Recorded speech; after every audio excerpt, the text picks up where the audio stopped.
تھے جو میں نے آپ کے سامنے رکھی. آئیے اب چند باتیں اس کے معنی کے تعلق سے 7 آیتوں کو ہم مختصر دیکھتے ہیں. اللہ تعالیٰ فرماتا ہے بسم اللہ الرحمن الرحیم، اللہ کے نام سے جو بڑا مہربان نہایت رحم کرنے والا ہے. میں سمجھتا ہوں بسم اللہ الرحمن الرحیم کیا ہے، اس کے کیا فضائل ہیں، اس کے کیا فوائد ہیں، اس کی کیا ثمرات ہیں، اس سے کیا کیا ہو سکتا ہے، میں سمجھتا ہوں آپ سب جانتے ہیں. اگر کسی انسان کو کچھ نہ سمجھتا ہو، کچھ نہ آتا ہو اور کسی کام کی شروعات کرتا ہو تو بس بسم اللہ الرحمن الرحیم پڑھ لے.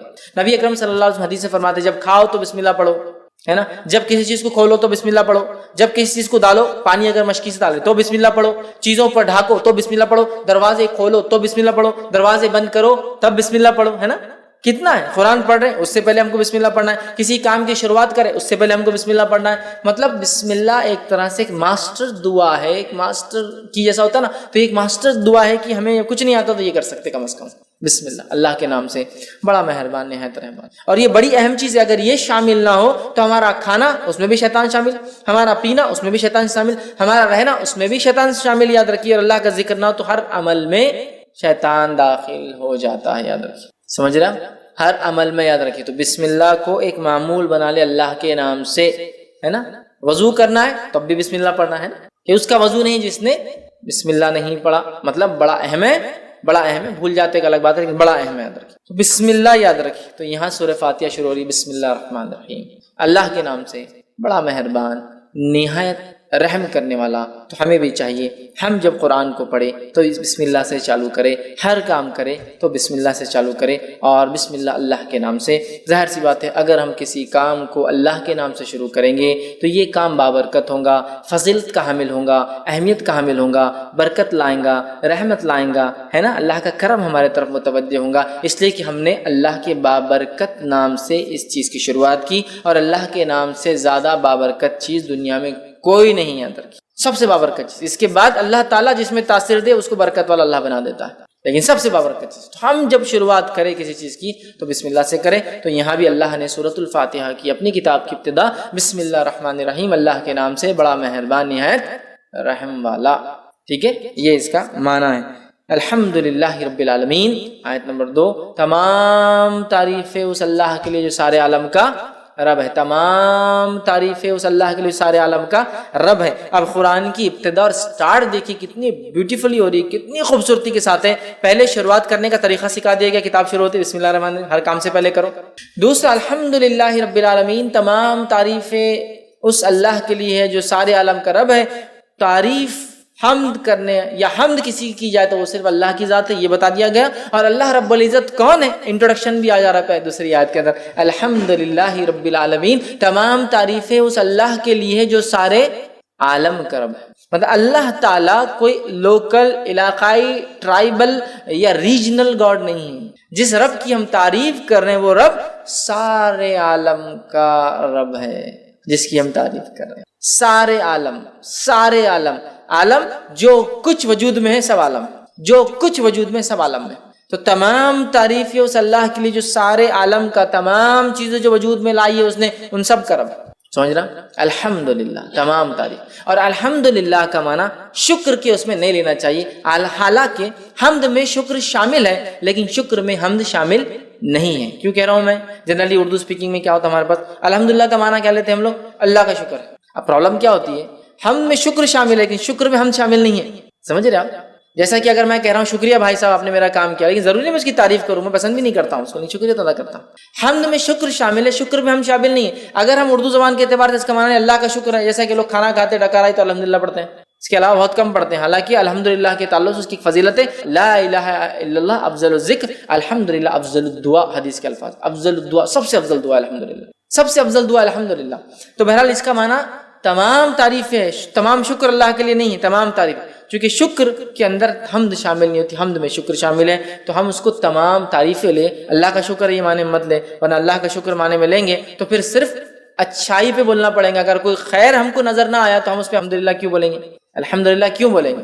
جیسا کہ کوئی پیدا ہو گیا کسی کے گھر میں، بچہ پیدا ہوا تو کیا بولتے ہیں لوگ، الحمدللہ اللہ نے مجھے اولاد عطا کی. لیکن اگر کسی گھر میں کوئی مر گیا اور آپ نے کہا الحمدللہ تو آپ گئے، کیوں کہ معنی کیا اس میں لیا جا رہا ہے، تمام شکر ہے نا، شکر.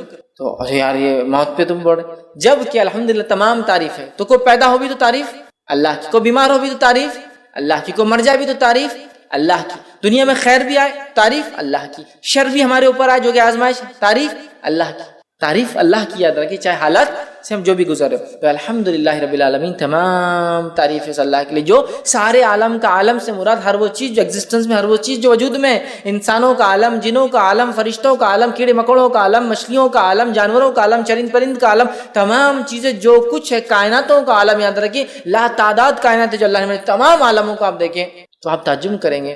تمام تعریف ہے اس اللہ کے لیے, سارے عالم کا رب ہے, ان سب کو بنانے والا ہے. اس لیے کہ اگر اس عالم پہ کوئی غور کرے نا تو بنانے والے کی ذات پر خود ایمان لاتا ہے, جتنی چیزیں اس نے بنائی.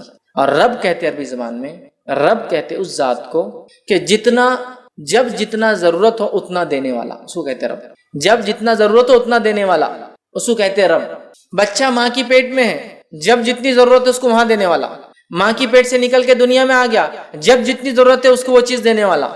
جو جو اس کی چیزیں ضرورت کی وہ چیزیں اس فراہم کر دے رہا ہے. سمجھ رہا؟ تو یہ ہوتا ہے رب, جو جب جتنا جیسے ضرورت ہو اتنا دینے والا. سمجھ رہے, نہ زیادہ نہ کم, جتنی آپ کو ضرورت ہے. تو الحمدللہ رب العالمین, تمام تعریف اس اللہ کے لیے ہے جو سارے عالم کا رب ہے. یاد رکھیے. اور عالم میں کیا کہوں, اگر ایک انسان رب کا انکار کرتا ہے, اگر عالم پہ بھی غور کرے تو رب پر ایمان لائے گا کہ نہیں بنانے والا ہے, اور اس نے ہر چیز کو اتنا دیا جتنی اس کو ضرورت تھی. یہ بڑی بات. تو قرآن کی ابتدا ایک یونیورسل میسج کے ساتھ ہو رہی ہے کہ یہ کتاب اس رب کی طرف سے آئی ہے جو سارے عالم کا رب ہے. یہ کوئی local God, regional God, tribal God کی بات نہیں ہو رہی. یہ ایک ایسے ڈیٹی کی, ایک ایسے پالن کرتا رچیتا کی بات ہو رہی ہے. یہ ایسے خالق کی بات ہو رہی, بنانے والے کی, جو سارے عالم کا بنانے والا ہے. سمجھ, تمام تعریفیں اس اللہ کے لیے جو سارے عالم کا رب ہے. اللہ سب کا رب ہے, یہ کوئی صرف مسلمانوں کا رب نہیں. یاد رکھیے یہ میسج سورہ فاتحہ شروع ہوتی ہے اللہ تعالیٰ نے کنوے کر دیا, اور سارے عالم کا کوئی علاقہ یا کوئی ایریا, کوئی ریس, کوئی قوم کا بھی نہیں. یاد رکھیے کہ یہ قوم کا ہے وہ قوم کا ہے, سارے عالم کا رب یاد ہے.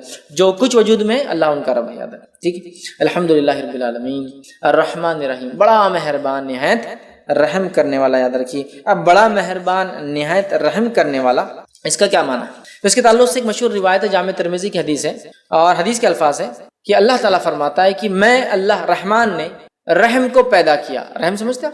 یوٹرس, بچے دانی, ماں کے پیٹ میں جو حصہ ہوتا ہے, جو ایک بچے کے لیے سب سے محفوظ جگہ ہوتی ہے. یاد رکھیں, سب سے محفوظ جگہ رحم. اللہ فرماتا ہے میں نے رحم کو پیدا کیا اور اسی سے اپنا نام رحمان رکھا. رحم سے نام رحمان رکھا. جو اس کے رشتوں کو باقی رکھیں گا تو میں بھی اپنا تعلق اس سے باقی رکھوں گا, اور جو اس رحم کے رشتوں کو توڑ دیں گا تو میں بھی اس سے اپنا تعلق توڑ لوں گا. ایک روایت میں کہ اللہ نے رحم کو پیدا کیا اور اس کو عرش کے نیچے رکھ دیا, تو رحم نے اللہ سے دعائی دی, اللہ سے فریاد کی, مانگا, اے اللہ اے اللہ. تو اللہ نے بولا کیا بات ہے, کیا ہونا؟ تو کہا میرے سلسلے میں کیا معاملہ ہے, میرے سلسلے میں کیا معاملہ ہے جو میرے سے باقی رکھے, مطلب پیدا رشتوں کو باقی رکھے, اور جو توڑے کیا معاملہ ہے؟ تو اللہ نے کہا جو تیرے رشتوں کو باقی رکھیں گا میں بھی اس سے رشتہ باقی, جو توڑ دیں گا میں بھی اس سے رشتہ. تو رحم خوش ہو گیا, پھر سیٹسفائیڈ ہو گیا کہ میرا حق ادا ہو گیا. تو اللہ نے رحم پیدا کیا. صلہ رحمی, اسی سے صلہ جوڑنا, رحمی رحم کے رشتوں کو جوڑنا, تعلقات کو جوڑنا, رشتہ داریوں کو باقی رکھنا. ٹھیک ہے, دینی بنیاد پر رشتے توڑے جا سکتے ہیں, لیکن انسان بنا کوئی شرع عذر کے رشتے نہ توڑے جیسے آج کل ہوتا ہے. بہرحال تو اللہ نے رحم پیدا کیا, رحم سے نام لیا رحمان. اور علماء لکھتے ہیں رحمان اور رحیم ایک ہی اس کی اصل ہے, ایک ہی اصل ہے. رحیم, رحم اس کی اصل ہے. یہ دونوں لفظ اسی سے آتے ہیں. رحمان اللہ کا رحم گریٹر ڈگری میں, رحیم اللہ کا رحم کرنا جس کو کہیں گے کنڈیشنل ڈگری میں. کیسے؟ اللہ بارش برساتا ہے, جب بارش برستی ہے ایک علاقے میں تو مسلم اور غیر مسلم, ایمان والا اور کافر, ماننے والا نہ ماننے والا, شکر کرنے والا نہ شکرے, سب پر برستی, سب فائدہ اٹھاتے. رحمان مطلب انکنڈیشنل رحم ہے. اور رحیم کنڈیشنل رحم. اللہ تعالیٰ روز قیامت صرف مومنوں پہ رحم کریں گا, کافروں پہ نہیں کریں گا. سمجھ رہا؟ تو رحمان گریٹر ڈگری میں رحم, کوئی اس کی لمٹ نہیں ہے. انسان کتنا ہی کفر کرے اللہ سے, اللہ معاف کرتے رہتا ہے اس کو. رحیم آخرت میں صرف اللہ تعالیٰ مومنوں پہ رحیم ہے, کافروں پہ رحم نہیں کرنے والے. یہ معنی ہے اس کا. الرحمن رحیم, بڑا مہربان نہایت رحم والا. اور رحمان اللہ کا یہ ایک ذاتی نام بھی یاد رکھیں. اور اللہ تعالیٰ نے اللہ کے بعد, سمجھ لیجیے اللہ کے بعد جس نام کو خود کے لیے لیا ہے وہ رحمان ہی یاد رکھیے, ہے نا. الرحمن علم القرآن, خلید اللہ عبید الرحمن, چاہے اسے اللہ کو چاہے رحمان کو. یہاں کا رحمان رحمان نے, تو اللہ کے علاوہ کوئی نام اگر اللہ نے اپنے لیے استعمال کیا قرآن میں تو رحمان ہے, تو بڑا اہم نام ہے. جس کو کہیں گے اگر اللہ کے نام یہ نگینے ہیں ایک تاج کے, تو اللہ سب سے بڑا ہے, تو رحمان اس کے بعد والا ہے. سمجھ رہا؟ تو رحمان اس کے ذاتی نام بھی ہے, رحیم صفتی نام بھی ہے، رحمان بہت رحم کرنے والا اور بڑا مہربان، سب کے لیے نہایت رحم کرنے والا، مومنوں کے لیے آخرت میں ادر۔ تو اسی لیے کچھ علماء لکھتے ہیں رحمان دنیا کے اعتبار سے، رحیم آخرت کے اعتبار سے مومنوں کے لیے صرف۔ اللہ تعالیٰ کافر اور مشرک پہ رحم نہیں کرنے والا، اللہ تعالیٰ منافقوں پر، فاسق اور فاجروں پر رحم نہیں کرنے والا۔ یہ الگ بات ہے کہ جو کافر کفر اور شرک پہ مرے وہ تو ہمیشہ جہنم میں جلیں گے، کوئی رحم نہیں ہوگا۔ باقی لوگ جو فاسق فاجر تھے اپنے گناہوں کی سزا بھگت کر آ جائیں گے، تو رحم صرف ان پر جو ایمان کے تقاضوں کو پورا کر کے گیا تھا، سمجھ رہے ہیں؟ اور رحمان سب پر۔ تو اسی لیے علماء لکھتے ہیں رحمان دنیا کے اعتبار سے، رحیم آخرت کے اعتبار سے۔ اور اللہ رب العزت نے اس بات کو یوں بھی قرآن نے فرمایا، سورہ نمبر 33 آیت 43 کے اندر کہا وَكَانَ بِالْمُؤْمِنِينَ رَحِيمًا، اور اللہ تو مومنوں کے لیے رحم کرنے والا ہے، مومنوں کے لیے رحم کرنے والا ہے، دوسروں کے لیے، لیکن رحمان ساری انسانیت کے لیے۔ اس بات کو ہم یاد رکھیں، ٹھیک؟ تو رحمان رحیم مالک یوم الدین، روز جزا کا، بدلے کے دن کا مالک، قیامت کے دن کا مالک، ٹھیک؟ قیامت کے دن کا مالک۔ اب کیا اللہ کے علاوہ کیا کوئی اور مالک ہے؟ تو اللہ یہ کیوں کہہ رہا ہے قیامت کے روز کا مالک؟ تو دنیا کا مالک ہے، آخرت کا مالک ہے، لیکن دنیا میں کہیں نہ کہیں کسی نہ کسی بنیاد پر ہم چھوٹے ہی ایک دم جس کو بنی اللہ کے مقابلے میں تو یہ دعویٰ کچھ بھی مان، لیکن کہیں نہ کہیں دعوے دار ہوتے یہ میرا ہے، وہ میرا ہے، میں یہاں کا بادشاہ ہوں، وہ وہاں کے مالک ہے نا، یہ فلاں کے مالک ہے، کچھ نہ کچھ ملکیت ہوتی ہے نا ہماری۔ لیکن آخرت میں کچھ بھی نہیں ہوگا، ہم ٹیسٹ سے گزر چکے، جو کچھ دیا گیا آخرت میں صرف اور صرف ہر چیز اللہ تعالیٰ کی ہوئی ہے۔ تو مالک یوم الدین روز جزا کا، اس کا ایک قرأت یہ ملک یوم الدین بادشاہ روز جزا کا، مالک روز جزا کا، دونوں کا معنی ایک ہی ہے، دونوں کا معنی کہ بادشاہ مالک بھی ہوتا ہے، سمجھ رہے ہیں؟ اور مالک تو اللہ کی ایک صفت بھی یاد رکھی الملک، تو بادشاہ روز جزا کا، تو مالک یوم الدین روز جزا کا مالک، روز جزا کا مطلب قیامت کے دن کا مالک، ٹھیک؟ اور مالک یہ معنی کو اگر ہم سمجھ گئے نا، مالک کی ملکیت کیا ہوتی ہے، جیسے کہ ایک آدمی شرک کرتا ہے تو وہ کیا کر رہا ہے ایکچولی؟ مالک اللہ رب العزت کی ملکیت میں کسی کو ایڈ کر رہا ہے لا کر، جبکہ اللہ اکیلا مالک ہے۔ بنانے والے نے اگر کوئی چیز بنائی تو کیا وہ پسند کریں گا اس کے گھر کے اندر کوئی اور آ کے اس کی باؤنڈری کے اندر کچھ بنائے؟ تو اللہ تعالیٰ بھی مالک ہے، بادشاہ بھی پسند نہیں کرتا اس کی ملکیت میں کوئی آئے، اور مالک بھی پسند نہیں کرتا اس کی ملکیت میں کوئی آئے۔ تو بادشاہ ہے روز جزا کا، آخرت میں قیامت کے دن کا اللہ تعالیٰ مالک یوم الدین، یوم الدین وہ دن جس دن ترازو قائم ہوں گا، وہ دن جس دن لوگوں پہ انصاف ہوں گا، وہ دن جس دن لوگوں کے اچھے اور برے اعمال کے اعتبار سے فیصلے ہوں گے، وہ دن جس دن لوگوں نے جو اچھا کیا ان کو اس کا بدلہ، جنہوں نے برا کیا ان کو ان کے بدلے دیے جائیں گے، اس دن کا اللہ تعالیٰ مالک ہے۔ اور اس تعلق سے ایک روایت آتی ہے، صحیح بخاری اور صحیح مسلم کی روایت ہے، قیامت کے دن زمین اور آسمان اللہ تعالیٰ کے سیدھے ہاتھ میں لپٹے ہوئے ہوں گے، اور اللہ تعالیٰ ایک آواز لگائیں گا، اور آواز اس طرح سے ہوں گی انا الملک، آج میں بادشاہ ہوں، این الملوک الارض، کہاں ہے دنیا کے وہ بادشاہ، این الجبارون و این المتکبرون، کہاں ہے وہ دنیا کے بادشاہ جو ظلم اور زیادتی اور جبر کرتے اپنے لوگوں پر، اور کہاں ہے وہ جو تکبر کیا کرتے تھے؟ اللہ آواز دیں گا، اللہ آواز دیں گا، یاد رکھیں۔ لہٰذا تکبر کرنا بہت خطرناک بات ہے، یاد رکھیں، خاص طور سے جب آدمی کو اللہ مال دولت یا پوزیشن یا سلطنت یا ملکیت دے، اس لیے کہ اللہ آواز دیں گا، کہاں ہے دنیا کے بادشاہ، آج میں بادشاہ ہوں، آج کوئی دوسرا بادشاہ نہیں، کسی کی بادشاہت نہیں چلیں گے، آج میں بادشاہ ہوں۔ کہاں ہے دنیا کے بادشاہ؟ اللہ ان کو آج میرے ساتھ، کہاں ہے جو جبر و زیادتی کرتے، کہاں ہے وہ لوگ جو تکبر کرتے؟ تو اللہ تعالیٰ یاد رکھیے بدلے کے دن کا مالک ہے۔ اور اللہ رب العزت نے سورہ غافر سورہ نمبر 40 آیت نمبر 16 میں فرمایا لمن الملک اليوم للہ الواحد القہار، آج کس کے لیے ملکیت ہے؟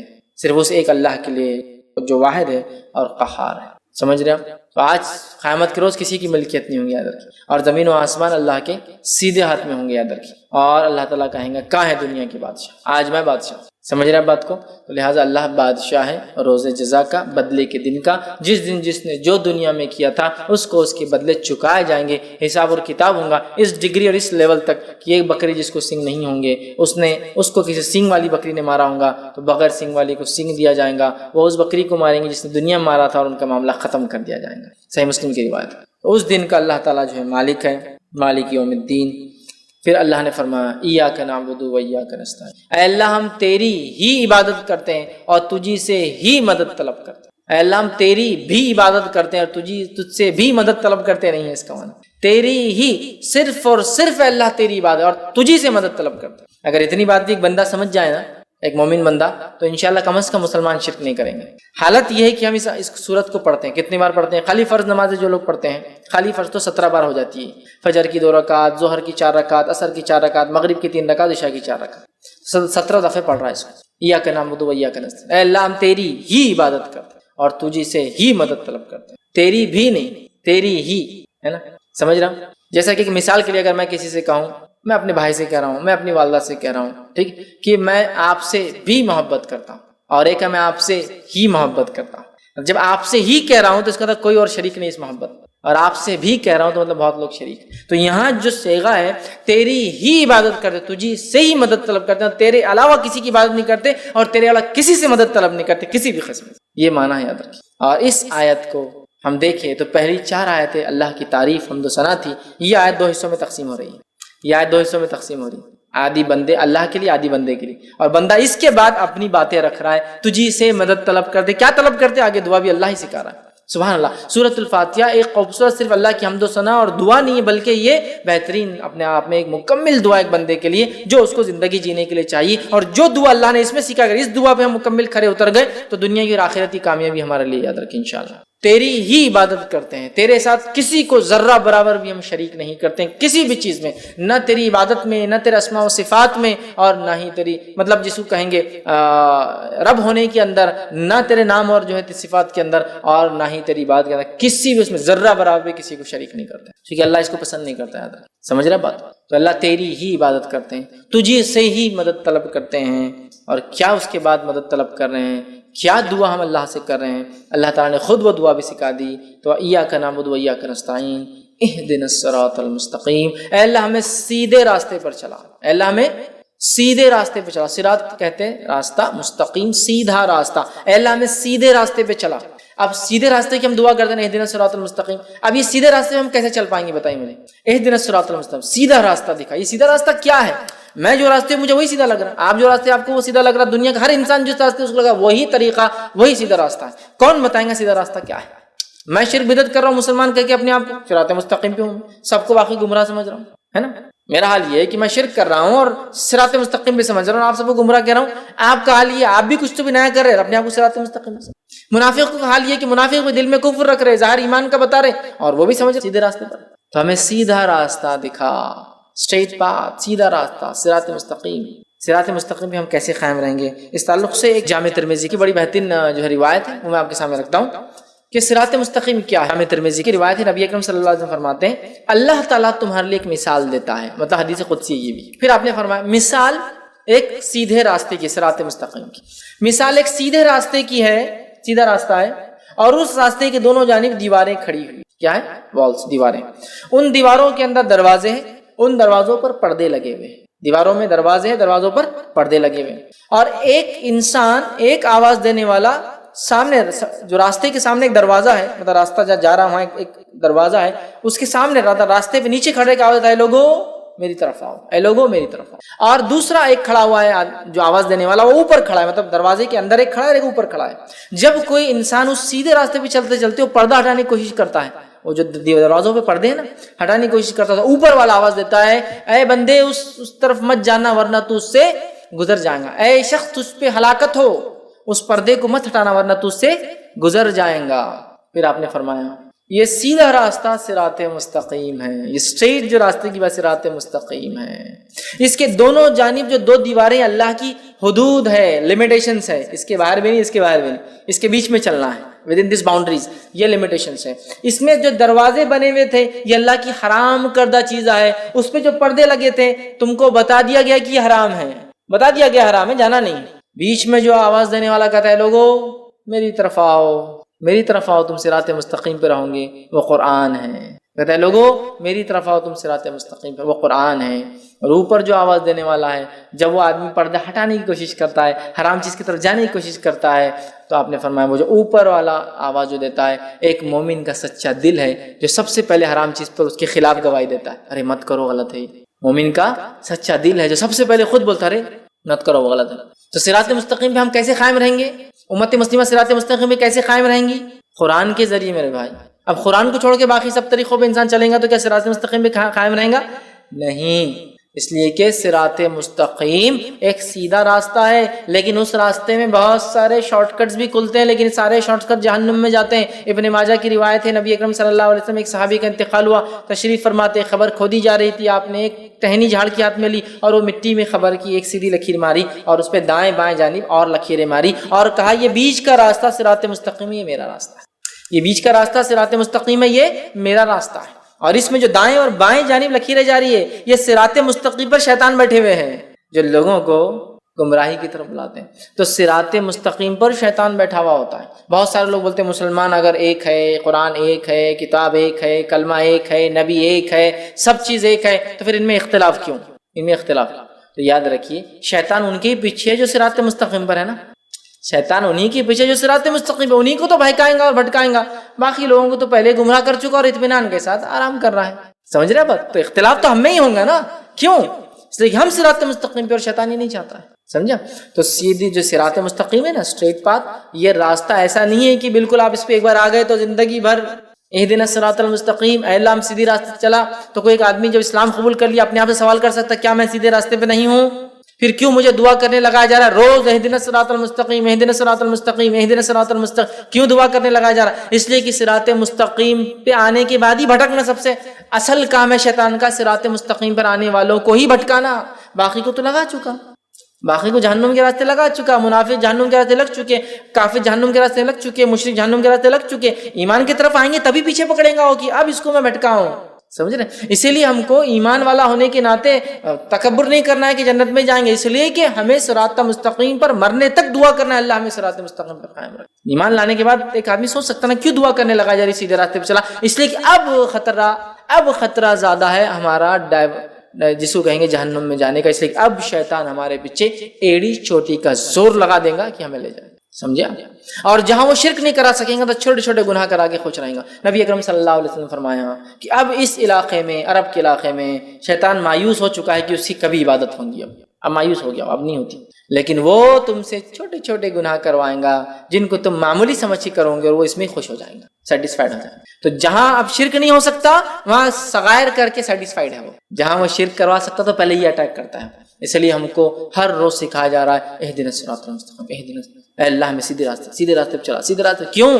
کہ صراط مستقیم سے بھٹکانے کے لیے شیاطین بیٹھے ہوئے۔ اہدنا الصراط، اے اللہ ہم سیدھے راستے چلا، صراط الذین انعمت علیہم، اس راستے پر چلا جن پر تیرا انعام ہوا، جن پر تیرا انعام ہوا، یاد رکھیں، جن پہ تیرا انعام ہوا، تیری نعمتیں تو نے برسائی، جو تیرے پسندیدہ بندے تھے، انعام ان پہ ہوں گے نا اللہ کے جو پسندیدہ بندے تھے۔ تو اہدنا الصراط، سیدھے راستے پہ چلا۔ اور کس کے راستے پہ چلا؟ مطلب اس سے پہلے کون تھے جو سیدھے راستے پہ چلے؟ وہ انعام والے لوگ۔ اہدنا الصراط المستقیم، سیدھے راستے پہ چلا، ان کے راستے پہ چلا جن پہ تیرا انعام ان پہ ہوا جو سیدھے راستے پہ چلے تھے۔ وہ کون تھے؟ من النبیین، وہ انبیاء تھے، والصدیقین، اور سچے لوگ تھے، والشہداء، اور شہید تھے، والصالحین، اور نیکوکار تھے، وحسن اولئک رفیقا، جو قرآن کی ایک آیت کا ہی حصہ یاد رکھیں، ہے نا؟ ایک لمبا واقعہ ہے اس کے پیچھے بہرحال، لیکن انعام والے لوگ کون ہیں یہ آیت کے اندر بتا دیا گیا، وَمَن يُطِعِ اللَّهَ وَرَسُولَهُ فَأُولَٰئِكَ مَعَ الَّذِينَ أَنْعَمَ اللَّهُ مِنَ النَّبِيِّينَ وَالصِّدِّيقِينَ وَالشُّهَدَاءِ وَالصَّالِحِينَ وَحَسُنَ أُولَٰئِكَ رفیقا، کہ جو اللہ اس کے رسول کی اطاعت کریں گا تو وہ ہوں گا روز قیامت ان کے ساتھ، من النبیین، انبیاؤں کے ساتھ، والصدیقین، سچوں کے ساتھ، والشہداء، شہیدوں کے ساتھ، والصالحین، اور نیکوکاروں کے ساتھ، وحسن اولئک رفیقا، اور کیا ہی بہترین ساتھی۔ سمجھے آپ؟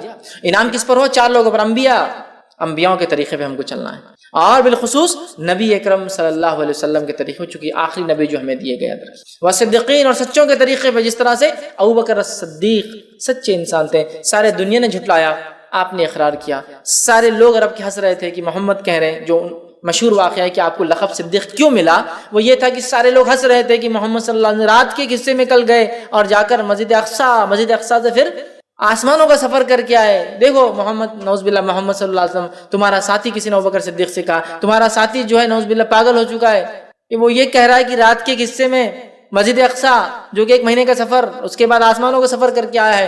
ابوبکر صدیق رضی اللہ عنہ نے کہا کیا محمد صلی اللہ علیہ وسلم یہ بات کہہ رہے؟ تو کہا پھر میں اس کو مانتا ہوں، وہ جا کر آئے۔ صدیق سچا مطلب تصدیق کرنے والا، سچ کو ماننے والا، صدیقین جیسا ابوبکر صدیق اور دیگر سچے لوگ تھے، والشہداء، اور شہید جس طرح سے عمر ابن خطاب رضی اللہ عنہ، جس طرح سے عثمان ابن عفان رضی اللہ، جس طرح سے علی بن ابی طالب رضی اللہ، جس طرح سے حمزہ بن عبد المطلب رضی اللہ، اور جس طرح سے ایک لمبی فہرست ہے شہداء کی، اور وہ صالحین، اور جو نیک لوگ ہیں، اللہ کے نیک بندے ہیں، یہ وہ 4 لوگ ہیں کیٹیگریز جن پہ اللہ کا انعام ہوا۔ یہ سب ایمان کے بعد والی چیز ہے، ایمان لائے وہ سارے تقاضوں کو پورا کرنے والے، لیکن ایمان کی بلندیوں کو چھونے والے، جس میں انبیاء جن کے درجے تک ساری انسانیت بھی مل جائے تو ایک نبی کے ایمان کے برابر یہ درجے تک نہیں پہنچ سکتی، وہ تھے۔ اور اس کے بعد ان کے راستے پہ ہمیں چلنا ہے، بالخصوص نبی اکرم صلی اللہ علیہ وسلم کے طریقے پہ، اور پھر وہ صدیقین، وہ سچے لوگ ہیں جو تصدیق کرتے تھے حق کی ہر دور اور زمانے میں۔ آج بھی اس زمانے سے ہم گزر رہے ہیں جس زمانے میں اسلام کا انکار کرنا، حق کا انکار کرنا معمولی بات سمجھی جا رہی ہے۔ یاد رکھیں، اس دور میں تصدیق کرنا کہ میں ایمان لاتا ہوں اس چیز پر، منہ ان جیسا کہا گیا، یہ ایک سچے انسان کی، مومن کی آج پہچان ہے۔ وہ شہداء، وقت پڑنے پر اپنے جان مال تو انسان لگاتا ہے، جان بھی اللہ کے راہ میں لگا دے۔ وہ صالحین، اور نیکیوں پہ اڑا رہے، اس لیے کہ آج نیکی کرنا بہت مشکل کام ہے۔ وحسن اولئک رفیقا، اور اللہ نے کہا کیا ہی بہترین ساتھی ہے، جو اللہ رسول کی اطاعت کریں گا تو ہوں گا 4 لوگوں کے ساتھ، اور یہ بہترین ساتھی، تو یہ انعام والے لوگ ہیں۔ تو اللہ چلا ہمیں سیدھے راستے پر، کن کے راستے پر؟ جو اس راستے پہ چل چکے ہیں پہلے۔ وہ کون ہیں؟ وہ 4 لوگ جن پہ تیرا انعام ہوا، وہ 4 لوگ یہ ہے، ٹھیک ہے؟ صراط الذین انعمت علیہم غیر المغضوب، اور مت چلا ان راستے پر، ان لوگوں کے راستے پر جن پر تیرا غضب ہوا۔ اس سے مراد یہود، اس سے مراد یہود، اس لیے کہ وہ ایمان والے تھے ہم سے پہلے، لیکن ایمان والے ہونے کے باوجود انہوں نے کفر کو اور شرک کو پسند کیا، انبیاء کی نافرمانی کو پسند کیا، اللہ کے جس کو شعار علامت انبیاء کو قتل کرنا پسند کیا، جو رب چاہتا تھا اس کی خلاف ورزی کرنے کو پسند کیا، ہفتے کو مت شکار کرو کرنا ہے پسند کیا، سمجھ رہے آپ؟ نافرمانیوں کو پسند کیا، اطاعت کو چھوڑ دیا۔ یہود، ان پر اللہ کا غضب ہوا، اور یہود کی خصوصیت رہی جو ان سے کہا گیا وہ پیچھے رہے اس کے، اور اللہ رب العزت ان سے وعدہ کر چکا قیامت تک یہودیوں کو اللہ تعالیٰ آزماتا رہے زبردست عذاب سے۔ ہر صدی میں ان پہ عذاب آتا ہے المالک، ہر دور میں ان پر ایک صدی میں عذاب آتا ہے، زبردست اللہ عذاب لاتا ہے، چونکہ ان کی سرکشیاں اتنی زیادہ ہیں۔ تو کہا غیر المغضوب، چلا انعام والی راہ پر، مت چلا ان لوگوں کے طریقے پر جن پر تیرا غضب ہوا، یہاں مراد یہود ہے، ولا الضالین، اور ان کے طریقے پہ مت چلا جو تیرے راہ سے بھٹک گئے، یہاں مراد نصارہ، اس لیے کہ ایک یہودیوں کو دیے گئے انبیاء انہوں نے قتل کیا انبیاء کو، بے حرمتی کی، اور ایک دیے گئے نبی نصارہ کو انہوں نے خدا بنا دیا، مطلب دونوں ہی الگ الگ ڈائریکشن میں بھاگے، ایک حد سے پیچھے رہ گیا تو ایک حد سے آگے بھاگ گیا، جو ان کی رائٹس تھے، جو ان کا حق تھا وہ چھوڑ کر ایک نے اتنا دیا کہ بولے یہ تو اللہ ہی ہے نبی کو، اور ایک نے کیا کیا، نبیوں کو قتل کیا جا رہا ہے دھڑلے سے، یہ نبی نے برابر فتویٰ نہیں قتل کر دو، ایک بات اپنے دل سے خلاف کی، قتل کرا دو، مار دو، سمجھ رہا بات؟ تو بہرحال یہود نے انبیاء کو قتل کیا، معمولی سمجھا، اور نصارہ نے جو نبی ان کو دیے گئے عیسیٰ علیہ السلام خدا بنا دیا لے جا کر، گاڈ یا ون ود گاڈ جو بھی بولیے، خدا یا خدا کے ساتھ ایک بنا دیا۔ ہم نے دونوں سے پناہ مانگی کہ مغضوب والے راستے پہ بھی نہیں چلنا ہے اور ضالین والے، تو ہم کو ایک طرح سے اللہ رب العزت نے ایک گائیڈ لائنز دے دیا، سب سے منیمم دعا بتا دی کیا ہے کہ ہمیں کیا کرنا ہے، سیدھے راستے پر چلنا ہے، انعام والوں کے طریقے پہ چلنا ہے، اور 2 لوگوں کے طریقے سے بچنا ہے۔ اگر اتنا ہم سمجھ لیں، اس لیے میں نے کہا دنیا اور آخرت کی کامیابی اس دعا کے اندر شامل ہے کہ ہم نے سمجھ لیا کہ ہمیں کیا کرنا ہے، سیدھے راستے پہ چلنا ہے، قرآن جو بتاتا ہے ہمیں ان لوگوں کے راستے پہ چلنا جن پر انعام ہو، انبیاء کے طریقے، بالخصوص محمد صلی اللہ علیہ وسلم کے طریقے پہ، اور اس کا صدیقین، شہداء، صالحین کے طریقے پہ چلنا ہے۔ یہ کر لیے تو دنیا کی کامیابی، آخرت کی کامیابی ہوگی، اور 2 لوگوں کے راستے سے بچنا ہے، مطلب انہوں نے جو شر یا سرکشی یا برائی یا جو کام کیا وہ ہم کو نہیں کرنا ہے بس، اگر یہ نہیں کہ تو ہم خود بخود ان کے راستے پہ ہو جاتے ہیں، مطلب ایمان لانے کے بعد صراط مستقیم پہ اگر ہم ہیں اور اس کے بعد انعام والے لوگوں کے طریقے پہ چل رہے ہیں تو 2 چیزوں سے بچنا ہے ہم کو، وہ کیا ہے، جس طرح سے یہود نے کام کیا جن پہ اللہ کا غضب ہوا، اور ضالین نے کیا، اگر یہ کر لیتے ہیں انشاءاللہ عزیز تو ہم ان دونوں سے بچ گئے، اور یہ لوگوں کے طریقے پہ چل گئے تو دنیا بھی کامیاب، آخرت بھی کامیاب۔ ابھی انعام والوں کی راہ کیا ہے اور کیسی ہے، یہ صراط مستقیم کیا ہے، قرآن اب شروع ہو رہا ہے اس کے بعد، ہے نا، سورہ فاتحہ کے بعد الف لام میم ذالک الکتاب شروع ہو رہا ہے کہ یہ ہے وہ صراط مستقیم جو اس حدیث کے اندر جامع ترمذی کے آگے قرآن جو بلاتا ہے لوگوں میری طرف آؤ، صراط مستقیم، یہ صراط مستقیم پہ قائم رہنے کا ایک ہی ذریعہ قرآن، دوسرا کوئی ذریعہ نہیں، کوئی کتاب نہیں، کوئی چیز نہیں، قرآن، اے لوگوں میری طرف آؤ، اور وہ صراط مستقیم یاد رکھ، وہی سیدھا راستہ ہے۔ تو ہمیں قرآن کو تھامنا ہے، اگر اہدنا الصراط المستقیم ہم دعا کرتے ہیں تو صراط الذین انعمت علیہم، انعام والوں کی راہ، کیا ہے انعام والوں کی راہ، کیا کیا انہوں نے، قرآن اٹھا لیجیے، سورہ بقرہ چالو ہو گیا، موسیٰ علیہ السلام کا واقعہ چالو ہو گیا، کیا کیا حرکتیں کی موسیٰ علیہ السلام کے ساتھ لوگوں نے. ہمیں وہ حرکتیں اپنے انبیاء اپنے نبی کے ساتھ اور خاص طور سے محمد صلی اللہ علیہ وسلم کے ساتھ نہیں کرنا چاہیے، چونکہ ہم آخری امت ہے، لہٰذا اب دوسرے نبی کا تذکرہ اب ہمارے لیے وہ لائق اتباع نہیں ہے. محمد صلی اللہ علیہ وسلم طریقے پہ چلنا ہے، ہم نے کوئی بھی کام اس کے خلاف نہیں کرنا جس طرح سے وہ لوگوں نے اپنے انبیاءوں کو تنگ کیا. ہمیں وہ کوئی حرکت، وہ کوئی کام، وہ کوئی خصلت، وہ کوئی کیریکٹر اپنے اندر نہیں پیدا کرنا ہے جو یہود کے اندر تھا، جس کے اللہ کا غضب ہوا ان پر. کوئی بھی چیز نہیں کرنا جو انہوں نے کیا، کسی بھی شکل میں انہوں نے کیا، ہمیں نہیں کرنا ہے. سمجھ رہے ہیں؟ ہمیں کچھ نہیں کرنا ہے، ورنہ پھر کیا ہوگا؟ نتیجہ وہی ہوگا. ہمیں جو ہے ہر اس چیز کی خلاف ورزی کرنا ہے جو انہوں نے کیا، اس لیے کہ انہوں نے اپنی کتاب کی ہر وہ چیز کی خلاف ورزی کی جو ان کو کرنے کو کہا گیا تھا. معلوم ہے انہیں کہا جا رہا ہفتے دن مت کرو شکار، تو کر رہے ہیں. ہمیں ان کی مخالفت کرنا ہے. نبی اکرم صلی اللہ علیہ وسلم ساری زندگی یہودیوں کی مخالفت کی، حتیٰ کہ جب آپ مدینہ پہنچے، مدینہ پہنچنے کے بعد پوچھا کہ یہودی روزہ رکھتے ہیں 10 محرم کو، کیوں؟ تو کہا عید کا دن ہے، موسیٰ علیہ السلام کو اللہ نے آزادی دی تھی، فرعون کو غرق کیا تھا، بنی اسرائیل کے لیے خوشی کا دن ہے، انڈیپینڈنس ڈے تھا ان کا، خوشی کا دن.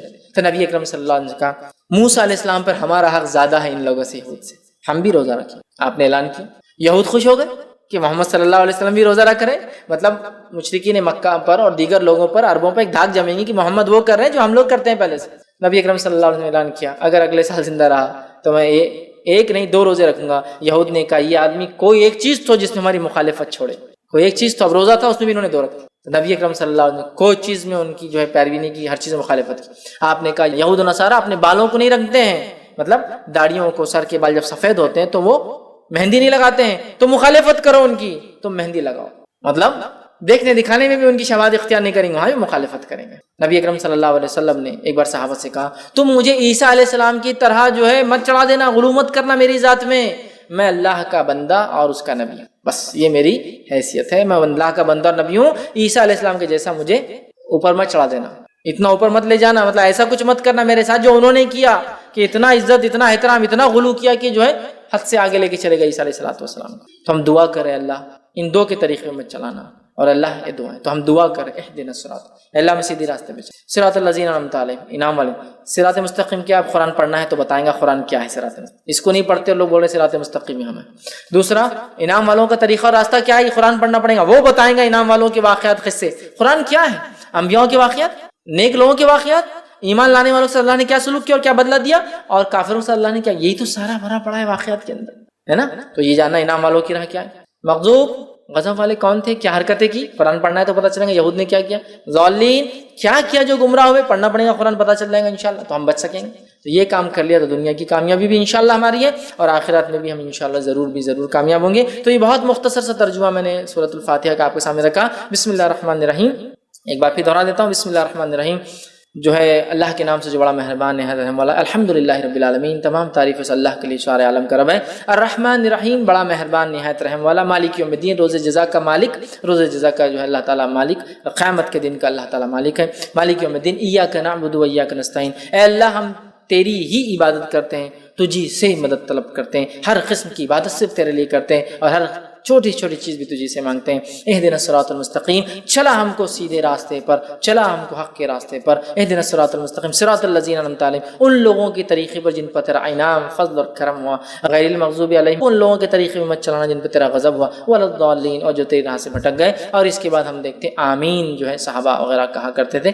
آمین کا مطلب ہوتا ہے اے اللہ اس چیز کو قبول کر جو ہم تجھ سے مانگ رہے ہیں. آمین کا معنی ہوتا ہے اللہ اس کو ایکسیپٹ کر، قبول کر ہم سے، آمین. تو بہرحال یہ چند باتیں تھی، یہ جو پیغام تھا سورۃ الفاتحہ کا، اور یہ مختصر تھا اس کے فضائل اور ترجمہ تھا، تاکہ جس سورت کو ہم ہر نماز میں پڑھتے ہیں، اس کے بغیر کوئی نماز نہیں. حدیث میں اللہ صلاۃ لمن لم یقرأ بفاتحۃ الکتاب، بخاری کی روایت، اس کی نماز نہیں سورہ فاتحہ نہ پڑھی. کیا معنی ہے سورت کا، بس میں نے اس مختصر سے وقت میں آپ کے سامنے معنی رکھنا مناسب سمجھا، تاکہ ہم لوگ اس کا معنی جب سمجھیں گے، جب نماز پڑھیں گے انشاءاللہ، تو پھر ذہن رہے گا جو ہم مانگ رہے دعا پہ کنسنٹریٹ ہم کر سکیں گے، جو ہم مانگ رہے الحمدللہ رب العالمین. تو جب دعا کریں گے تو ہمارا ذہن رہے گا کہ ہم کیا اللہ سے مانگ رہے ہیں، معلوم تو ہمیں وہ. ٹھیک ہے، بہت سارے لوگ سورۃ الفاتحہ پڑھتے ہیں لیکن ابھی نماز نہیں پڑھی کہ اس کی مخالفت کر رہے ہیں، اس لیے کہ جو پڑھا معلوم ہی نہیں کیا پڑھا. تو لہٰذا ہمیں چاہیے نہ ہی صرف سورہ فاتحہ بلکہ پورے قرآن کو ہم سمجھنے کی جو ہے کوشش کریں کہ اسے سورۃ الفاتحہ کہا جاتا ہے، اور یہ اس کا سب سے مشہور اور معروف نام ہے. تو آج میں آپ تمام کے سامنے مختصر کچھ باتیں سورۃ الفاتحہ کے تعلق سے رکھنے کی جو انشاءاللہ عزیز جو ہے کوشش کروں گا. تو آئیے سب سے پہلے سورۃ الفاتحہ کے تعلق سے، اس کے نام کے تعلق سے چند باتیں ہم دیکھتے ہیں، جس میں سے یہ سب سے مشہور اور معروف جو سورہ فاتحہ کا نام ہے وہ فاتحہ ہے. اسے فاتحہ اس لیے کہا جاتا ہے کہ اس سے قرآن کھلتا ہے، اس سے یہ سورہ شروع ہوتا ہے، یاد رکھیے۔ ویسے سورت کے کئی نام ہیں اور کئی فضائل جو ہے احادیث کے اندر آتے ہیں، اور خود قرآن نے بھی اس کے تعلق سے بیان کیا، اس کے فضائل کو بیان کیا، یاد رکھیے۔ تو یہ سورت اپنے آپ پہ بڑی اہمیت کی حامل ہے، نہ صرف حدیث میں اس کی فضیلت آتی ہے بلکہ نبی اکرم صلی اللہ علیہ وسلم کی حدیث کے علاوہ قرآن کے اندر بھی اللہ رب العزت نے اپنی اس ایک سورت کی فضیلت کو بیان کیا ہے۔ تو اس کا سب سے مشہور اور معروف نام جو ہے وہ فاتحہ ہے۔ فاتحہ کا معنی ہوتا ہے کھولنا، اسی سے لفظ افتتاح یا فتح آتا ہے، مطلب لوگوں کو داخلے کا موقع ملا، شروعات ہوئی، یا پھر افتتاح کسی چیز کی اوپننگ کو عام زبان میں کہا جاتا ہے۔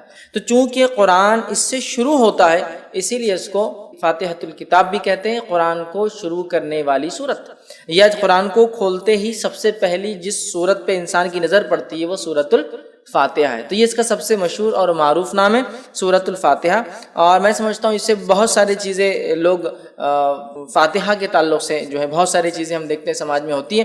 بہرحال انشاءاللہ موقع ملا تو آگے اس کے تعلق سے رکھیں۔ تو سورۃ الفاتحہ کا سب سے مشہور اور معروف نام خود فاتحہ ہے، اس لیے کہ قرآن اس سے شروع ہوتا ہے۔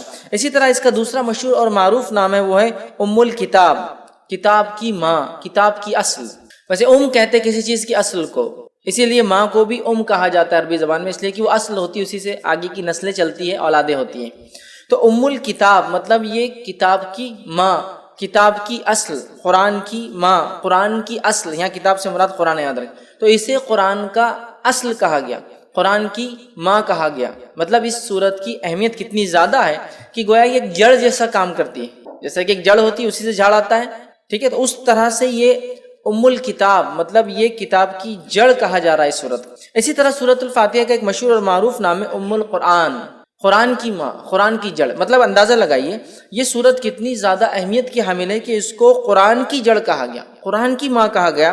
اس سے میں سمجھتا ہوں اس کی ہمیں پتہ چلتی ہے، اور نبی اکرم صلی اللہ علیہ وسلم نے جو جامع ترمذی کی روایت ہے اس میں فرمایا، کہا کہ یہی ام الکتاب ہے سورۃ الفاتحہ، یہی ام القرآن ہے سورۃ الفاتحہ، اور یہ قرآن عظیم ہے سورۃ الفاتحہ۔ تو اس حدیث کے اندر تین نام آ رہے، ایک ام الکتاب اور ایک ام القرآن، کتاب کی ماں، کتاب کی جڑ، اور کتاب بھی یاد رکھیے قرآن کا ایک نام ہے۔ دوسرا کہا جا رہا ہے حدیث کے اندر کہ ام القرآن، قرآن کی ماں، مطلب قرآن ہم سمجھتے ہیں اس کی اہمیت کیا، تو قرآن کی اصل کہا جا رہا ہے سورہ فاتحہ، مطلب قرآن کی جڑ کہا جا رہا ہے، قرآن کی اصل کہا جا رہا ہے سورۃ الفاتحہ کو۔ اور میں سمجھتا ہوں یہی اس کی فضیلت، اس کی اہمیت جاننے کے لیے کافی ہے کہ اس کو قرآن کی اصل کہا جا رہا ہے۔ اسی طرح چوتھا اس کا مشہور و معروف نام ہے وہ ہے قرآن عظیم، قرآن عظیم، یاد رکھیے قرآن عظیم مطلب بڑا قرآن۔ تو سورۃ الفاتحہ جو کہ ایک سورت ہے قرآن کی اور مختصر سی سورت ہے، 7 آیتوں پر مبنی ہے، اسے قرآن عظیم کہا جا رہا ہے۔ قرآن عظیم دیکھیے آپ، قرآن عظیم مطلب بڑا قرآن، گریٹر قرآن کہا جا رہا ہے۔ تو میں سمجھتا ہوں اس میں ایک نام تو ہے سورہ فاتحہ کا، اور ساتھ میں اس کی اہمیت بھی پتہ چل رہی، اور اللہ رب العزت نے اسی بات کو قرآن میں یوں دہرا کہا، وَلَقَدْ آتَيْنَاكَ سَبْعًا مِّنَ الْمَثَانِي وَالْقُرْآنِ الْعَظِيمِ، اے نبی ہم نے آپ کو 7 بار پڑھی جانے والی آیت عطا فرمائی، والقرآن العظیم، اور بڑا قرآن عطا فرمایا۔ تو یہاں اس آیت کے اندر 7 بار پڑھی جانے والی آیت بھی کہا جا رہا ہے، اور کہا جا رہا ہے قرآن عظیم، ٹھیک ہے، قرآن خود قرآن عظیم مطلب سورۃ الفاتحہ یہ بڑی عظمت والی سورت ہے، یہ بڑی اہمیت والی سورت ہے کہ اسے ام الکتاب کہا گیا، ام القرآن کہا گیا، قرآن عظیم کہا گیا، بڑا قرآن کہا جا رہا ہے۔ اسی طرح اس کا ایک مشہور اور معروف نام ہے وہ یہ ہے کہ سبع مثانی، سبع مثانی، سبع مثانی کا معنی 7 بار پڑھی جانے والی آیتیں۔ تو سبع مثانی بھی اسے کہا جاتا ہے اس لیے کہ اس کو بار ہم پڑھتے ہیں، ہر نماز میں ہم پڑھتے ہیں، نماز چاہے کسی قسم کی ہو سورۃ فاتحہ اس کے اندر شامل ہے۔ آپ سفر میں پڑھ رہے ہو سورہ فاتحہ شامل ہے، آپ قصر کر رہے ہو سورہ فاتحہ شامل ہے، آپ جنگ کے میدان میں صلاۃ الخوف مطلب خوف کی حالت میں پڑھ رہے ہو تو بھی سورہ فاتحہ شامل ہے، مطلب کوئی بھی نہ ہو، چاہے آپ نفل پڑھ رہے ہو تو بھی سورہ فاتحہ ہے، چاہے آپ فرض پڑھ رہے ہو تو بھی سورہ فاتحہ ہے، موقعہ پڑھ رہے ہو تو بھی سورہ فاتحہ، تہجد پڑھ رہے تو بھی سورہ فاتحہ، کوئی بھی نماز ہو، ٹھیک، اور بار پڑھی جاتی ہے، ریپیٹنگ جس کو کہیں گے، بار پڑھی جانے والی 7 آیتیں۔ تو سبع مثانی بھی اس سورت کو کہا جاتا ہے سورۃ الفاتحہ کو، یاد رکھیں سوا مسانی. اور اسی بات کو اللہ رب العزت نے قرآن میں بیان کیا جو کہ سورہ نمبر 15 آیت میں 87 میں اللہ نے بیان کیا وَلَقَدْ آتَيْنَاكَ سَبْعًا مِنَ الْمَثَانِ. اے نبی ہم نے آپ کو 7 بار پڑھی جانے والی آیتیں دی والقرآن العظیم اور آپ کو بڑا قرآن عطا کیا مطلب سورۃ الفاتحہ دی. تو سورہ فاتحہ کی فضیلت نہ صرف احادیث میں آتی ہے بلکہ سورۃ الفاتحہ کی فضیلت قرآن کے اندر بھی موجود ہے کہ اس کو 7 بار پڑھی جانے والی آیت کے طور پر بیان کیا گیا ہے. تو اس سورت کی یاد رکھی بڑی فضیلت ہے, بڑی اہمیت ہے. اس کے نام خود بتا رہے کہ اس کے کتنے فضائل ہیں اور نام جو دیے گئے اس کی وجوہات بتا رہی ہے کتنی عظیم یہ سورت ہے. تو سبع مثانی 7 بار پڑھی جانے والی آیتیں مطلب سورۃ الفاتحہ. اسی طرح اس کا ایک اور مشہور اور معروف نام ہے جو جامع ترمذی کی ایک روایت میں آتا ہے وہ ہے الصلاۃ نماز. مطلب سورہ فاتحہ کو صلاۃ نماز بھی کہا جاتا ہے. ٹھیک, آپ کہیں گے کیسے؟ تو آئیے جامع ترمذی کی روایت ہے نبی اکرم صلی اللہ علیہ وسلم فرمایا, حدیث کے الفاظ دیکھیے اس طرح سے کہ نبی اکرم صلی اللہ علیہ وسلم فرماتے اللہ فرماتا ہے مطلب حدیث قدسی ہے کہ میں نے نماز کو اپنے اور اپنے بندے کے بیچ میں آدھا بانٹ لیا ہے. میں نے نماز کو اپنے اور اپنے بندے کے بیچ میں بانٹ لیا ہے, تقسیم کر دیا ہے. ٹھیک ہے, پھر آپ صلی اللہ علیہ وسلم فرمایا جب اللہ فرماتا ہے کہ جب بندہ کہتا ہے الحمدللہ رب العالمین تو اللہ کہتا ہے میرے بندے نے میری تعریف.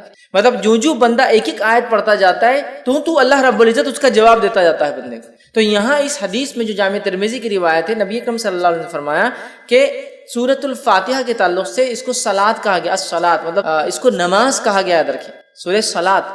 تو اس کا ایک نام سورہ صلاۃ بھی نماز, یاد رکھیں. اور اسی لیے علماء لکھتے ہیں اس کا نماز میں پڑھنا ضروری بھی ہے اس لیے کہ اس کو نماز کہا گیا. مطلب اگر کوئی نماز میں اس کو نہ پڑھے تو اس کی نماز نہیں ہوگی جو آپ صلی اللہ علیہ وسلم حدیث میں بیان کرتے ہو. اسی لیے کہا جا رہا ہے کہ اس کو نماز کہا جا رہا ہے کہ میں نے نماز کو صلاۃ کو اپنے اور اپنے بندے کے بیچ میں بانٹ لیا ہے. جب میرا بندہ کہتا ہے الحمدللہ رب العالمین تو اللہ رب العزت جواب دیتا ہے کہ میرے بندے نے میری تعریف کی.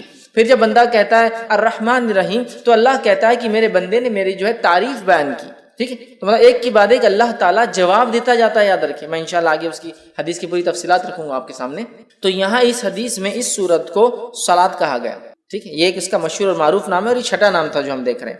اسی طرح اس سورت کو سورہ الشفا بھی کہا جاتا ہے اس لیے کہ اس کو بیماری کے علاج کے لیے یا اسی طرح جادو کے علاج کے اندر اس کو پڑھ کر دم کیا جاتا ہے. تو سورہ الشفا مطلب جس سے شفا حاصل کی جا سکتی ہے. یا اس کا ایک اور نام جو کہ ایک 8واں مشہور معروف سورۃ الرقیہ, اسے رقیہ بھی کہا جاتا ہے. کیوں رقیہ کہا جاتا ہے؟ اس کے پیچھے ایک طویل واقعہ ہے, اس کا بس مختصر رکھتا ہوں. واقعہ یوں ہے کہ صحابہ فرماتے ہیں کہ ایک مرتبہ صحابہ کی ایک جماعت جو کہ 30 لوگوں کے قریب صحابہ تھے وہ ایک گاؤں ایک بستی میں گئے. اس بستی میں جانے کے بعد ہوا یہ کہ انہوں نے کھانے پینے کے لیے کچھ مانگا, بستی والوں نے انکار کر دیا چونکہ مسلمان تھے. نتیجتاً یہ ہوا کہ ان لوگوں کو بستی سے باہر رکنا پڑا. رات کے وقت لونڈی ایک بھاگتے ہوئے آئی اور کہا ہمارے جو آقا ہے, گروپ کا جو سردار ہے, جو لیڈر ہے, اس کو ایک بچھو نے کاٹ لیا یا سانپ نے کاٹ لیا, کسی موذی چیز نے زہریلے جانور نے کاٹ لیا. کیا آپ میں سے کوئی ہے جو جھاڑ پھونک کرے؟ ایک صحابی کہتے ہیں میں جانتا ہوں. سارے لوگ تعجب کرنے لگے کہ یہ کیا جانتا ہے ایسے, ان کو امید نہیں تھی. وہ گئے اور جا کر سورہ فاتحہ پڑھ کے دم کر دی اور اس کو شفا ہو گئی. اس نے کچھ بکریاں, روایت میں آتا 30 بکریاں چونکہ 30 صحابہ تھے, اور اس کے ساتھ ساتھ کچھ دودھ بھیج دیا, کافی دودھ بھیجا کہ یہ لوگ پیے کریں. تو لوگوں نے کہا ٹھیک ہے بکریوں کا معاملہ ابھی ہم طے نہیں کرتے, جب مدینہ جائیں گے تو نبی اکرم صلی اللہ علیہ وسلم سے حالات بیان کریں گے کیا ہوا کیسے ہوا, پھر دیکھا جائے گا اس کا مسئلہ. نبی اکرم صلی اللہ علیہ وسلم سے جب بات بیان کی آپ نے ان صحابی کو بلایا, کہا ادھر آؤ. وہ صحابی آئے تو کہا تمہیں کیسے پتا سورہ فاتحہ رقیہ ہے؟ ٹھیک, تمہیں کیسے پتا سورہ فاتحہ رقیہ؟ اور یہ صحابی سے جب دوسرے صحابہ نے تبھی پوچھا تھا جب وہ پڑھ کر آئے تھے تو پوچھا کیا پڑھا؟ تو کہا سورہ فاتحہ پڑھا میں نے. تو کہا تمہیں کیا پتا ہے؟ تو مجھے نہیں پتا. بولے اس کا علاج کر, میں سورہ فاتحہ پڑھا اس کو فائدہ ہو گیا. تو یہاں نبی اکرم صلی اللہ علیہ وسلم دیکھیے حدیث کے اندر الفاظ ہے کہ کہا تمہیں کیسے پتا چلا کہ یہ سورت رقیہ ہے, ریمیڈی ہے, دم کی جانے والی چیز ہے. تو اوپر آ رہا کیور ہے, شفا ہے, رقیہ ہے, ریمیڈی ہے, دم کرنے والی چیز ہے. تو سورت الفاتحہ کی فضیلت بھی بہرحال آ رہی ہے اور اس کا نام بھی بہرحال اس کا پتہ چل رہا ہے. تو سورہ جس کو کہیں گے شفا یا شافیہ یا اسی طرح سورہ رقیہ مطلب وہ سورت جس کو پڑھ کر دم کیا جاتا ہے. اسی طرح اس کا ایک مشہور اور معروف نام ہے الحمد. سورت الفاتحہ کا ایک معروف نام ہے الحمد. ٹھیک, چونکہ عموماً ہم دیکھتے ہیں بہت ساری صورتوں کو ہم ان کے اصل نام سے نہیں پہچانتے ہیں بلکہ ان کی ابتدا سے پہچانتے ہیں. سورہ تبارک الذی ہے نا, سورہ تبارک الذی مطلب ہم اس کو اصل نام سے وہ نہیں کرتے. سورہ ملک, سورہ تبارک الذی. ٹھیک ہے, سورہ قل مطلب عمومی اعتبار سے قل بولے تو قل اللہ واحد ہوتا ہے نا. تو اس طرح سے ہم نام دیتے ہیں, لیکن اس کا نام اگر دیکھا جائے تو الحمد بھی ایک مشہور نام ہے. جیسا کہ الم ترا سورہ فیل ہے نا, لیکن الم ترا سے مشہور ہے. تو ویسا سورہ الحمد ہے نا, الحمد یہ بھی اس کا ایک نام ہے. اسی طرح کچھ علماء لکھتے ہیں اس کا ایک نام کنز بھی ہے، کنز مطلب خزانہ، اور کنز اس خزانے کو کہتے ہیں جو دبا ہوا اور چھپا ہوا ہوتا ہے، مطلب اوپن نہیں ہوتا ہے، کلیئر نہیں، سامنے نہیں ہوتا ہے، تو کنز بھی کہا جاتا ہے۔ کچھ لکھتے ہیں اس کو سورہ کافیہ بھی کہا جاتا ہے، مطلب یہ ساری صورتوں پر کفایت کر جاتی ہے، لیکن اس پر کوئی صورت کفایت نہیں کرتی، مطلب اگر یہ ہو تو ساری صورتوں پہ کفایت کر جاتی، کافی ہو جاتی ہے، لیکن اگر یہ نہ ہو تو ساری صورتیں کافی نہیں آ سکتی۔ تو بہرحال اس کے کئی نام مشہور اور معروف ہے، جس میں سے 7 8 9 تو بڑے معروف نام ہیں، اور 2 نام میں نے اور بھی رکھے آپ کے سامنے۔ تو بہرحال ان کے نام خود بتا رہے ہیں ان کی فضیلت کیا ہے، اس لیے کہ ہر نام کے پیچھے کچھ واقعہ ہے، جیسا سرخیہ، تو ارے اسے ایک فضیلت پر چلے، اس کو دم کیا جا سکتا ہے، یہ ایک فضیلت ہے، ٹھیک۔ اور اس کے اندر 7 آیتیں ہیں، یاد رکھیے، سورۃ الفاتحہ کے اندر 7 آیتیں ہیں، یاد رکھیے، 7 اس کے اندر ٹوٹل آیتیں ہیں سورۃ الفاتحہ کے اندر، ٹھیک ہے۔ اور بسم اللہ سے یہ سورت جو ہے شروع ہوتی ہے، یاد رکھیے، ٹھیک ہے۔ اب اس میں اختلاف ہے کہ بسم اللہ کسی سورت کا حصہ ہوتا ہے یا نہیں ہوتا، یاد رکھیے، ٹھیک ہے۔ بسم اللہ کسی سورت کا حصہ ہوتا ہے یا نہیں ہوتا ہے، اس میں اختلاف ہے، سوا اس کے کہ جو ایک بار جو ہے جو سلیمان علیہ السلام کا واقعہ آتا ہے، جس میں سلیمان علیہ السلام نے جب خط لکھا تو تب لکھا انہ من سلیمان انہ بسم اللہ الرحمن الرحیم، کہ سلیمان کی طرف سے، اور سلیمان علیہ السلام نے شروع کیا خط اللہ کے نام سے جو بڑا مہربان نہایت رحم کرنے والا ہے۔ اس کو چھوڑ کر یہ تو آیت کا حصہ ہے، اس کو چھوڑ کر یاد رکھیے بسم اللہ کے تعلق سے اختلاف ہے کہ آیت ہے یا نہیں ہے، اور بسم اللہ یہ ایک واحد ایسی آیت ہے یا ایسا حصہ ہے قرآن کا جس کو نہ ماننے پر کوئی انسان کافر نہیں ہوتا، سورہ کی ابتدا میں، بیچ میں نہیں، جب بیچ میں آ جائیں گا تو پھر تو ماننا لازم ہوا، جو ایک ہی جگہ آتا ہے، ٹھیک ہے۔ بسم اللہ الرحمن الرحیم 114 مرتبہ قرآن میں آتا ہے، 113 مرتبہ سوروں کے اوپر لگتا ہے اور ایک سورت کے اوپر نہیں لگتا ہے، ٹھیک ہے۔ اب بسم اللہ کو کیوں آیت مانا نہیں جاتا، کیوں مانا جاتا ہے، اس پہ ایک لمبی بحث ہے، بس میں مختصر ہی سمجھا دوں کہ اس میں خود صحابہ میں اور صحابہ کے بعد علماء کے اندر یہ اختلاف باقی رہا، تابعین تبع تابعین میں، کہ اکثر کا یہ ماننا تھا کہ بسم اللہ الرحمن الرحیم صرف سوروں کے ڈفرینسیشن کے لیے لگایا جاتا ہے، فرق کرنے کے لیے کہ دوسرا سورہ چالو ہو رہا ہے، بس اس وجہ سے اس میں اختلاف ہے کہ آیت ہے یا فرق کرنے کے لیے لگایا جاتا ہے۔ اور سورہ انفال اور سورہ توبہ کو بہت سارے صحابہ ایک ہی صورت مانتے تھے، جس کی وجہ سے سورہ توبہ کے اوپر بسم اللہ نہیں آتا ہے، چونکہ پورا واقعہ جنگ سے متعلق ہے، مال غنیمت سے متعلق ہے، جنگ میں کیا کرنا ہے، یہ ساری چیزیں تفصیلات ڈسکس ہو رہی ہے، سمجھ رہے تو لہٰذا سورہ انفال اور سورہ توبہ کی تھیم ایک ہی ہے، تو بہت سارے صحابہ اس کو ایک ہی صورت مانتے تھے، سورہ انفال سے شروع کر کے سورہ توبہ کے آخر تک ایک ہی صورت مانتے تھے، اس وجہ سے بیچ میں بسم اللہ نہیں لگاتے تھے، سمجھا۔ تو باقی پہ ان کا کہنا تھا کہ یہ فرق کرنے کے لیے لگایا جاتا ہے، لیکن ایسی کچھ روایتیں ملتی جیسے کہ حدیث کے اندر آتا ہے، نبی اکرم صلی اللہ علیہ وسلم نے فرمایا، صحیح مسلم کی روایت آپ نے فرمایا، مجھ پر ابھی ایک سورت نازل ہوئی، صحابہ بیٹھے تھے، صحابہ نے کہا کون سی سورت، تو آپ صلی اللہ علیہ وسلم نے فرمایا بسم اللہ الرحمن الرحیم، اور آپ نے اس کے بعد سورت کو تلاوت کی، انا اعطیناک الکوثر، یہ سورۃ الکوثر تلاوت کی، تو یہاں پڑھا بسم اللہ الرحمن الرحیم انا اعطیناک الکوثر، سمجھ رہے ہیں، تو یہاں بسم اللہ آپ نے لگا دیا، تو کچھ علماء لکھتے ہیں بسم اللہ حصہ ہے اور ہر سورت سے پہلے پڑھنا چاہیے، کچھ نے کہا نہیں ہے، لیکن سورہ فاتحہ کے اندر جمہور کا یہ قول ہے، جمہور علماء کا یہ قول ہے کہ یہ جو ہے اس کا حصہ ہے سورہ فاتحہ کے حد تک، چونکہ اگر بسم اللہ کو نہ پڑھا جائے تو پھر 6 آیتیں بچتی ہیں، سمجھے، تو ان کا قول یہ ہے، لیکن اس کو جہر میں نہیں پڑھا جائے گا، سر میں پڑھا جائے گا، آیت کا حصہ تو ہے لیکن اس کو جہر میں نہیں پڑھا جائے گا، سر میں، کیوں جہر میں نہیں پڑھا جائے گا اور سر میں پڑھا جائے گا، تو اس تعلق سے یہ دیکھا گیا کہ بہت سارے صحابہ اس کو جہر میں نہیں پڑھتے تھے، اور خلفائے راشدین بھی چاروں بھی اس کو جہر میں نہیں پڑھتے تھے، لہٰذا اکثریت نے نہیں پڑھا، لیکن کچھ قیرتوں کے اندر بسم اللہ بھی پڑھا جاتا، جیسے مدینے کے اندر پڑھا جاتا تھا، مکے میں نہیں پڑھا جاتا تھا، بہرحال اس کے بعد بہت سارے علاقوں میں پڑھا گیا، بہت سارے منی، اور آج بھی ہم دیکھتے ہیں بہت ساری جگہ آپ دیکھیں گے جب بسم اللہ کو پڑھیں گا خالی تو بسم اللہ الرحمن الرحیم الحمدللہ سے کریں گا، لیکن بہت ساری جگہ نہیں، بہرحال تو اس میں بھی اختلاف ہے کہ جہر میں پڑھا جائے نہ پڑھا جائے، لیکن بات ثابت ہے کہ خاموشی میں بھی اس کو پڑھا جا سکتا ہے، تو یہ حصہ ہے سورہ فاتحہ کا، لیکن اس کو جہر میں نہیں پڑھا جائے گا، بسم اللہ الرحمن الرحیم امام دل میں پڑھیں گا، الحمدللہ رب العالمین اس کے بعد سے اس کو جہر میں پڑھیں گا، جہاں جہری نماز ہے اور سرجہ نماز ہے تو وہاں تو سوال ہی نہیں آتا، ٹھیک ہے۔ تو اس کے اندر 7 آیتیں ہیں، اور اس کی دلیل سورہ نمبر 15 آیت نمبر 87، جس میں اللہ رب العزت نے فرمایا وَلَقَدْ آتَيْنَاكَ سَبْعًا مِنَ الْمَثَانِي وَالْقُرْآنِ الْعَظِيمِ، اے نبی ہم نے آپ کو 7 بار پڑھی جانے والی آیتیں اور بڑا قرآن عطا فرمایا، اور اس سے مراد سورۃ الفاتحہ، چونکہ بہت ساری حدیثیں اس پہ دلیل ہے کہ سبع من المثانی وہی ہے جو سورہ فاتحہ ہے، آگے انشاءاللہ میں اس بات کو رکھوں گا، ٹھیک۔ تو اس میں ٹوٹل 7 آیتیں سورۃ الفاتحہ کے اندر، ٹھیک ہے، اور اس کو بار بار پڑھا جاتا ہے، 7 بار بار پڑھی جانے والی آیتیں، اور ہم جانتے ہیں کہ کوئی نماز اس کے بغیر مکمل نہیں ہوتی ہے، چاہے انسان کسی بھی قسم کی نماز پڑھا ہو، سفر میں ہو یا شہر میں ہو، اپنے علاقے میں ہو، چاہے وہ نماز فرض ہو، سنت ہو، نفل ہو یا کسی بھی قسم کی نماز ہو، ساری نمازوں کے اندر سورۃ الفاتحہ پڑھی جاتی ہے، یاد رکھیے اس چیز کو، ٹھیک ہے۔ تو اس کے اندر 7 آیتیں ہیں۔ اسی طرح اس کی فضیلت میں جو بات آتی ہے وہ یہ ہے کہ مسند احمد کی روایت ہے، نبی اکرم صلی اللہ علیہ وسلم کے تعلق سے ایک واقعہ یوں آتا ہے کہ ایک صحابی فرماتے ہیں، ابو سعید معلّہ رضی اللہ عنہ فرماتے ہیں کہ میں نماز پڑھ رہا تھا، رسول اللہ صلی اللہ علیہ وسلم نے مجھے کہا کہ میرے پاس آؤ، لیکن میں نماز میں تھا، میں نے نماز کو مکمل کیا، نماز مکمل کر کے نبی اکرم صلی اللہ علیہ وسلم خدمت میں حاضر ہوا، آپ کو سلام کیا، تب نبی اکرم صلی اللہ علیہ وسلم پوچھا جب میں نے تمہیں پہلے آواز دی تھی تم نے جواب کیوں نہیں دیا؟ تو انہوں نے کہا اللہ کے رسول صلی اللہ علیہ وسلم میں نماز کی حالت میں تھا، نماز پڑھ رہا تھا۔ تو کہا کیا تم نے اللہ کا یہ احکام نہیں سنا کہ جب رسول اللہ صلی اللہ علیہ وسلم تمہیں اس چیز کی طرف بلائے جو تمہیں زندگی دیتی ہے، ٹھیک ہے، تو تم اس آواز کو جو ہے جواب دو، واپس آؤ۔ تو کہ اللہ کے رسول صلی اللہ علیہ وسلم میں اس کو نہیں جانتا تھا، میں انشاءاللہ اگلی بار ضرور کروں گا۔ مطلب نبی اکرم صلی اللہ علیہ وسلم اگر کوئی شخص نماز بھی پڑھ رہا ہوتا اور آپ آواز دیتے تو اس شخص کو آپ کی آواز پر آپ کے پاس حاضر ہونا یا موجود ہونا ضروری تھا، یاد رکھیے، نماز توڑ کر۔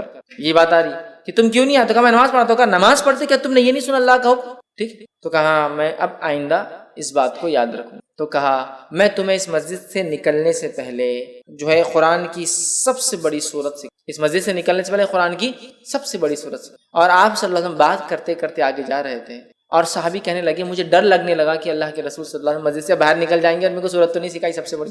تو فوراً جب مسجد کے دروازے پر آئے کہ اب نکل جائیں گے، مطلب اس کے اینڈ پر آئے، تو کہا اللہ کے رسول صلی اللہ، آپ نے کہا مجھے آپ قرآن کی سب سے بڑی سورت سکھائیں گے۔ کہا آپ نے بتائیں؟ تب نبی اکرم صلی اللہ علیہ وسلم نے کہا الحمدللہ رب العالمین، یہ قرآن کی سب سے بڑی سورت ہے، الحمدللہ رب العالمین یہ قرآن کی سب سے بڑی سورت ہے، ٹھیک ہے۔ اور پھر کہا یہی جو ہے 7 مثانی ہے، 7 بار بار پڑھی جانے والی آیت، یہی ام القرآن ہے اور یہی قرآن عظیم ہے۔ یہ 7 بار بار پڑھی جانے والی آیتیں، یہی بڑا قرآن ہے اور یہی قرآن کی اصل ہے، جڑ ہے، ماں ہے۔ سب سے بڑی سورت کا قرآن کس کو؟ سورۃ الفاتحہ کو۔ اس کا نمبر 1 ہونا خود اپنے آپ میں دلیل ہے کہ اس کی کتنی اہمیت ہے سورۃ الفاتحہ۔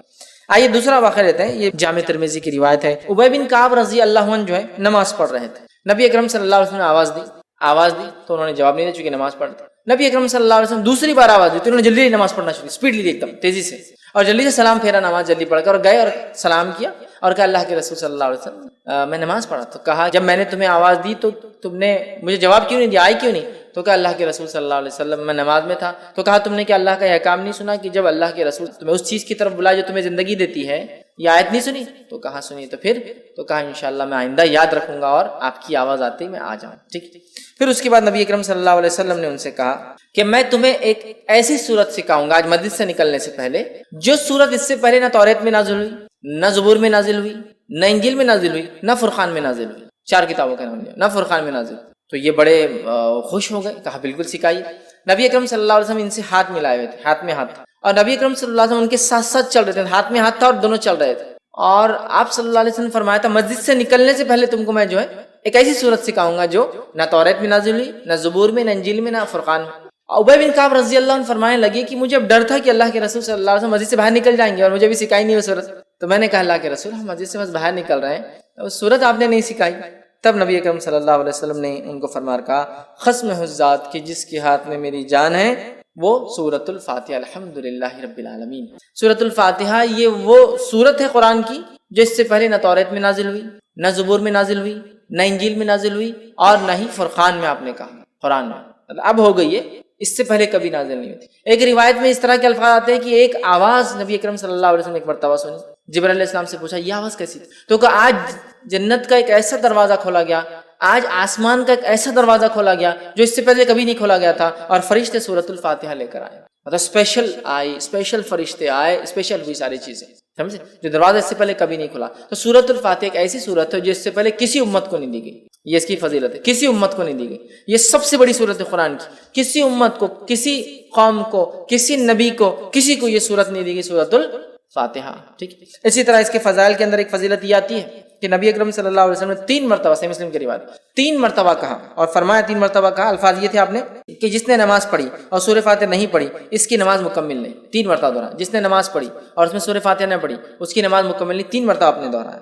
ابو ہریرہ رضی اللہ عنہ جو اس حدیث کو روایت کر رہے تھے، لوگوں نے کہا کہ ابو ہریرہ امام کے ساتھ بھی، تو کہا امام کے ساتھ بھی، جب امام کے ساتھ ہو تو اپنے جی میں پڑھ لیا کرو، جب امام ہو خیرت کر رہا ہو تب، تو کہا اپنے جی میں پڑھ لیا کرو، دل میں پڑھ لیا کرو پھر، لیکن تب بھی پڑھنا ہے تم، ٹھیک۔ اس کے بعد جو ہے ابو ہریرہ رضی اللہ عنہ فرمایا اس صورت کو اتنی اہمیت اس لیے دی جا رہی ہے کہ میں نے اللہ کے رسول صلی اللہ علیہ وسلم کہتے ہوئے سنا کہ اللہ نے نماز کو اپنے اور اپنے بندے کے بیچ میں بانٹ لیا ہے، کہ میں نے نماز کو، اللہ فرما رہا ہے، اپنے اور اپنے بندے کے بیچ میں بانٹ لیا ہے۔ اور پھر الفاظ ہیں جب بندہ کہتا ہے الحمدللہ رب العالمین تو اللہ جواب دیتا ہے بندے نے میری جو ہے تعریف۔ پھر جب بندہ کہتا ہے الحمدللہ رب العالمین الرحمن الرحیم کہ بڑا مہربان نہایت رحم والا، یہ الفاظ ادا کرتا ہے تو اللہ تعالیٰ جواب دیتا ہے میرے بندے نے میری حمد بیان کی، ٹھیک۔ اس کے بعد جب بندہ کہتا ہے مالک یوم الدین تو اللہ کہتا ہے میرے بندے نے میری حمد بیان کی، ٹھیک ہے۔ اس کے بعد جب بندہ کہتا ہے ایاک نعبد و ایاک نستعین تو اللہ کہتا ہے یہ میرے اور میرے بندے کے بیچ میں ہے، جو میرا بندہ مانگے گا میں اس کو وہ دوں گا، یہ میرے اور میرے بندے کے بیچ میں ہے، یہ میرے اور میرے بندے کے بیچ میں ہے۔ اسی لیے علماء لکھتے ہیں کہ سورۃ الفاتحہ کو 3 حصوں میں تقسیم کیا جا سکتا ہے۔ پہلا اللہ کی حمد و ثنا تعریف، بسم اللہ الرحمن الرحیم الحمدللہ رب العالمین الرحمن الرحیم مالک یوم الدین، تعریف، ٹھیک۔ اس کے بعد یہ آیت ایاک نعبد و ایاک نستعین تو پہلی 4 آیتیں اللہ کی تعریف، 5ویں آیتیں اللہ اور بندے کے بیچ میں آدھا ہے، حدیث کے الفاظ بھی یہ میرے بندے اور میرے بیچ میں ہے اور میرے بندے نے جو مانگا میں اسے دوں، بیچ میں، تو علماء لکھتے ہیں بیچ میں، مطلب اس میں دونوں باتیں، اے اللہ ہم تیری ہی عبادت کرتے ہیں اور تجھی سے مدد طلب کرتے ہیں۔ آدھی آیت اللہ کے لیے آدھی بندے کے لیے ہوئی، اپنا تیری عبادت کرتے ہیں تجھی سے مدد طلب کرتے ہیں، ٹھیک۔ اہدنا الصراط المستقیم صراط الذین انعمت علیہم غیر المغضوب علیہم ولا الضالین، یہ پورا بندہ دعا کر رہا ہے۔ تو پہلی 4 آیتیں اللہ کی تعریف، 5ویں آیتیں بندے اور اللہ کے بیچ میں، اور باقی کی 2 آیتیں بندے نے اپنی دعا کی۔ 3 حصوں میں تقسیم کرتے ہیں، اللہ کی حمد و ثنا، اللہ اور بندے کے بیچ، اور بندے نے اپنی دعا کی، ٹھیک۔ تو یہاں اللہ کہتا ہے یہ میرے اور میرے بندے کے بیچ میں ہے، میرے بندے کو وہ دوں گا جو اس نے خواہش کی ہے، جو اس نے مانگا ہے۔ پھر جب بندہ کہتا ہے اہدنا الصراط المستقیم صراط الذین انعمت علیہم غیر المغضوب علیہم ولا الضالین، اللہ کہتا ہے یہ میرے اور میرے بندے کے بیچ میں، میرے بندے کو میں وہ دوں گا جو اس نے مجھ سے مانگا ہے۔ مطلب جو دعا ہم نے کی اے اللہ ہم تجھی سے مدد طلب کرتے ہیں، اہدنا الصراط المستقیم ہمیں سیدھا راستہ دکھا، صراط الذین انعمت علیہم ان لوگوں کا راستہ دکھا جس پہ تیرا انعام ہوا، غیر المغضوب ان لوگوں کے راستے پہ مت چلا جن پر تیرا غضب ہوا، ولا الضالین اور ان کے راستے پہ نہ چلا جو اپنی راہ سے بھٹک گئے۔ آمین ہم کہتے ہیں تو بندہ اللہ کہتا ہے میرے بندے نے جو مانگا میں اسے، ٹھیک ہے۔ تو اسی لیے اس کا پڑھنا ابو ہریرہ رضی اللہ عنہ فرماتے ہیں ضروری نماز میں، کیوں کہ نماز کہا گیا کہ اللہ نے نماز کو اپنے اور اپنے بندے کے بیچ میں آدھا آدھا بانٹ لیا ہے، یاد رکھیں، ٹھیک ہے۔ اسی طرح دیکھتے ہیں ہم کہ سورۃ الفاتحہ کی فضیلت جو ہم دیکھ چکے ہیں، صحیح مسلم کی روایت ہے کہ یہ رقیہ ہے، اس کو دم کیا جا سکتا ہے نا، اس میں شفا ہے، جیسا کہ جادو ہو جائے، ٹھیک ہے، تو اس کو پڑھا جا سکتا ہے، ٹھیک ہے، تو اس کے علاج ہے، مطلب ایک قسم کا، یا زہریلا جانور کاٹ لے تب اس کو دم کیا جا سکتا ہے، یاد رکھیے، تو یہ بھی اس کی فضیلت ہے۔ ویسے اس صورت کی کئی فضیلتیں احادیث کے اندر آتی ہے، اور اس کے فضائل پر، اس کی اہمیت پر، اس کے معنی اور مفہوم کو ایکسپلین کرنے میں لوگوں نے جلدیں لکھ دی، یاد رکھیے جلدیں لکھ دی، جیسا کہ مشہور اور معروف جو مولانا ابوالکلام آزاد کی ایک مشہور کتاب ہے سورۃ الفاتحہ کی، انہوں نے تفسیر کی، میں سمجھتا ہوں 200-250 پیجز کی صرف ان 7 آیتوں کی تفسیر ہوگی اس کے اندر، تو بہت بہرحال اس کی تفسیر، اس کی فضائل، اس کے فوائد، اور اس صورت کے کیا فائدے ہوتے ہیں، اس کی کیا اہمیت ہے، اس کے ہر حرف معنی کی کیا اہمیت ہے، اس لیے کہ اس کو قرآن کی جڑ کہا جا رہا ہے، اصل کہا جا رہا ہے، ماں کہا جا رہا ہے، تو ظاہر سی بات ہے کہ معمولی جو ہے صورت نہیں ہے، یہ معمولی چیز، قرآن عظیم کہا جا رہا ہے، معمولی بات نہیں، 7 بار بار پڑھی جانے والی آیتیں معمولی نہیں، نماز میں پڑھنا ضروری معمولی نہیں ہے، یاد رکھیے۔